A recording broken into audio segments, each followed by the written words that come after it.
Hi, அனைவருக்கும் உற்சாகமான மாலை வணக்கமுங்க. இன்றைக்கி என்ன வேலையெல்லாம் நடக்குதுன்னு பாருங்கள். நேற்று சுத்தம் பண்ணி காய வச்ச பொருட்கள் எல்லாத்தையுமே மறுபடியும் இன்றைக்கி சுத்தம் பண்ணி காய வச்சுருக்காங்க.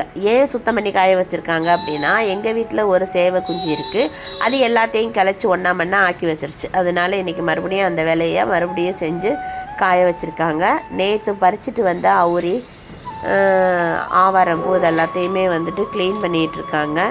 ஒரு பக்கம் வந்துட்டு அவுரியை க்ளீன் பண்ணுறாங்க. ஒரு பக்கம் கோழி களைச்சி போட்ட ஒன்றா சேர்த்துச்சுல, அதை எல்லாத்தையுமே க்ளீன் பண்ணிகிட்ருக்காங்க. நேற்று நிறைய அவுரி கிடச்சிதுங்க. அதுதான் இது எல்லாத்தையும் க்ளீன் பண்ணிகிட்ருக்காங்க. இன்னொருத்தவங்க என்ன பண்ணிட்டாங்க அப்படின்னா, எங்கள் அப்பா பாருங்கள், வேறு வழி இல்லாமல் உட்காந்து டிவி பார்த்துட்ருக்காங்க. டிவி பார்க்குற மாதிரி தூங்கிக்கிட்டே இருக்காங்க. டிவி பார்த்துட்ருக்காங்க. கண்டுபிடிச்சிட்டோன்னு சொல்லி சிரித்தாங்க. தாராக்கு என்ன, சாப்பிட்டதுக்கப்புறம் தூங்க வேண்டியதானே. அதுவும் தூங்க ஆரம்பிச்சிருச்சு. 4 மணி ஆனதுனால டீ போட தயாராகிட்டாங்க. டீ வந்துடும் இன்னும் கொஞ்சம் நேரத்தில். டீ ரெடி, குடிக்க போகிறோம். நம்மக்கிட்ட என்னெல்லாம் இருக்குது அப்படின்னா, அவுரி பொடி, இண்டிகோ, நேச்சுரல் இண்டிகோ இருக்குது. அதுக்கப்புறம் வந்துட்டு டீ தூள் இருக்குது. சீயக்காயில் வந்துட்டு 1/4 கிலோ பாக்கெட்டாக போட்டிருக்கோம். குளியல் பொடி வந்துட்டு 100 கிராமாக போட்டிருக்கோம்.